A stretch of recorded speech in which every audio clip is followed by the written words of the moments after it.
안녕하세요, 김상세입니다. 얼마 전 있었던 일이죠. 키움 히어로즈가 연봉 고가 시스템을 통해 이번 2021 시즌 서건창의 연봉으로 3억 2천만 원을 책정했음에도 불구하고 서건창은 에이전트를 통해 35.7%의 삭감 금액인 2억 2,500만 원을 요구하며 화제가 되었습니다.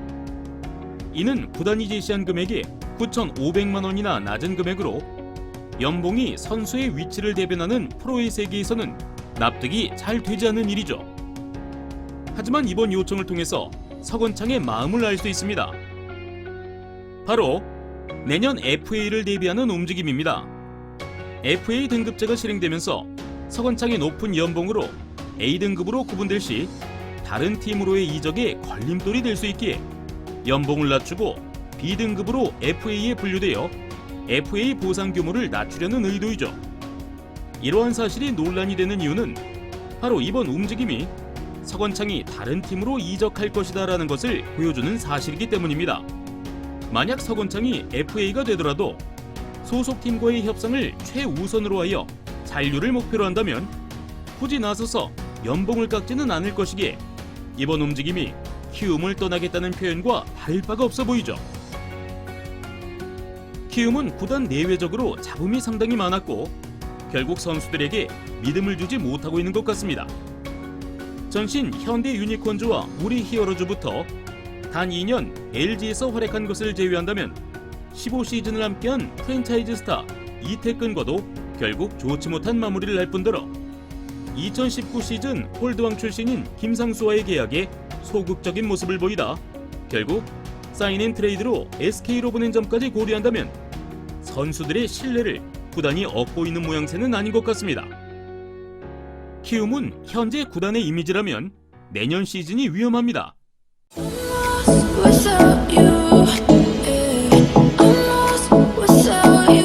서건창 선수뿐만이 문제가 아니기 때문이죠.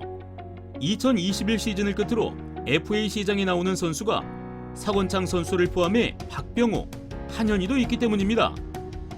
2020 시즌 연봉 20억 원을 수령한 박병호는 2021 시즌 5억 원이 차감된 15억 원의 연봉을 책정받았으며 한현희는 연봉 동결이 되었습니다. 이는 조금은 다른 문제입니다. 박병호는 이미 35세가 지난 시점이라 FA 신청을 해도 영입한 팀이 연봉의 150%만 보상하면 되기에 홈런 30개, 40개는 거뜬히 때려낼 수 있는 거포를 데려오는 것에 조금 더 적극적인 움직임을 보일 수 있게 되며 한현희도 140 중후반에 빠른 공을 던지는 사이드암 자원이라는 점에서 군침을 흘릴 구단은 분명히 존재하기 때문이죠.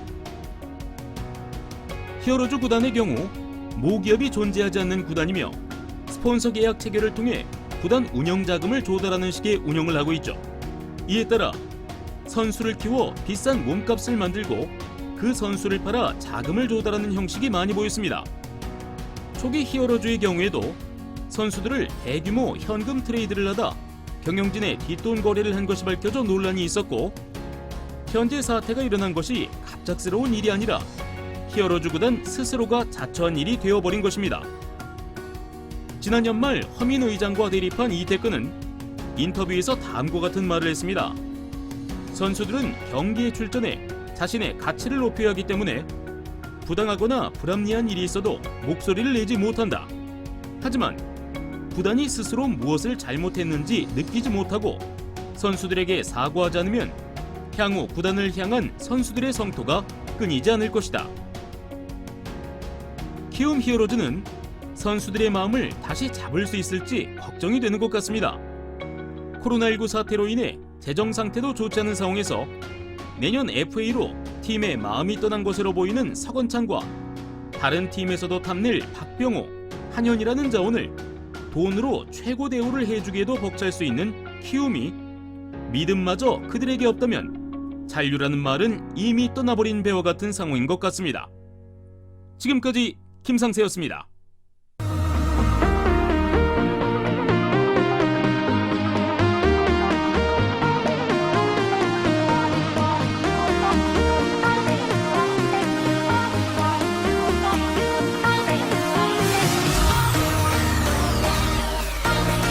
저 김상세도 시청하는 무료 스포츠 중계 사이트 링크는 고정 댓글로 확인하실 수 있습니다.